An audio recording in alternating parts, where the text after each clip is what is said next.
Folks, picture this. You and I wedged between two cars at Trader Joe's parking lot. You got your goodies in your hand and you sigh and say, "Hey, Tam, by the way, what's your honest opinion? Should I keep renting or should I buy?" Excellent question, but there is no universal answer. Anyone who says otherwise is trying to justify their own decision.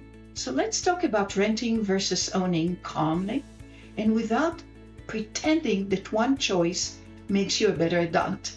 In a nutshell, the factors are flexibility versus control. Truly, it's not an emotional debate, it's a strategic one.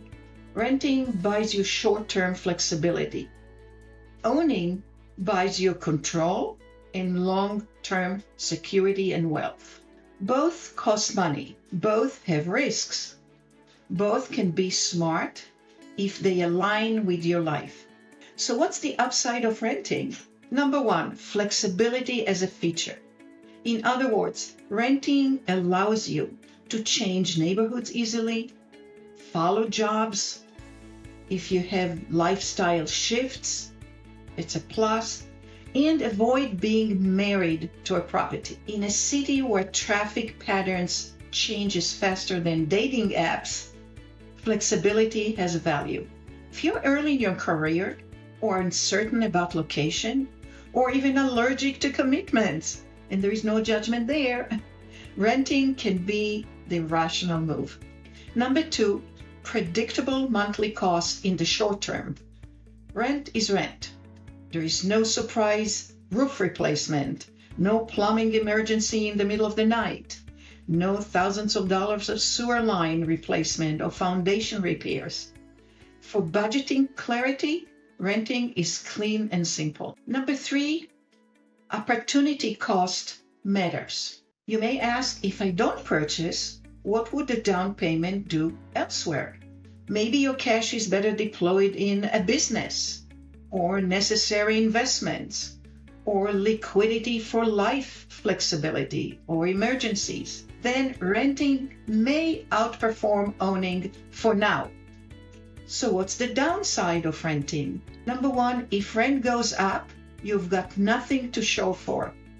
If you buy, your equity, your investment, all that value goes up as you continue to pay your mortgage. Guys, even with rent control, increases happen.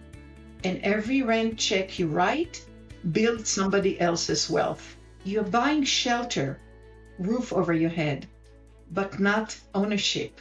That's fine, but let's call it what it is. Number two, you have less control over your space. Want to renovate? Nope, you wouldn't invest in somebody else's property. Want to paint a wall? Maybe the landlord will allow. Have a dog or a drum kit? Unlikely. Renting means living within somebody else's boundaries or rules. Let's talk about owning and why people still prefer these scenarios. Long-term wealth building isn't an accident. Our metropolis is supply constrained and demand is relentless and land is extremely limited. Remember Mark Twain's famous quote, "Buy land, they don't make it anymore"? Well, these words are timely now as ever.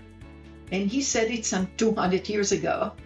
Owning real estate is proven historically to be hedge against inflation, builds equity and wealth over time, and finally, you own it for your enjoyment. It's yours. Number two, stability has value. Fixed rate mortgage equals predictable monthly cost. Rent can fluctuate. Ownership locks in stability over the biggest expense in most people's lives. That stability compounds emotionally and financially. Three, you've got options that renters don't have. You can refinance. You can rent it out. You can add an ADU. You can sell it. Renters keep short-term flexibility, but owners have the luxury of choices with regard to their asset. Let's talk about possible costs of owning without romanticizing it. One, entry price of buying. You have to have down payment, closing costs, you have to pay property taxes, and in some instances, updating or fixing the property. Buying requires some capital, even though there are amazing loan opportunities with as little as like 3% or 3.5% down payment. A higher down payment factor may sound like renting is more appealing for some people who are looking either for short-term option or are reluctant to take responsibility. Number 2, keep in mind the maintenance. Homes age. Things break or wear out. Owning means assuming responsibility. The good thing is an investment in your own property. At the end of the day, much of it can be deducted as tax write-offs. Number 3, liquidity trade-offs. Real estate is not immediately liquid, and selling a home may take time if you want to maximize your profits. But if you need cash fast, you can refinance, obtain a home equity line of credit, or borrow against the property as collateral. It is yours. How to summarize the pros and cons of rents versus owning? Both cost money, both have risks, both can be smart if they align with your life. Hopefully it was helpful. Guys, if you have any questions regarding renting or buying, please reach out to me.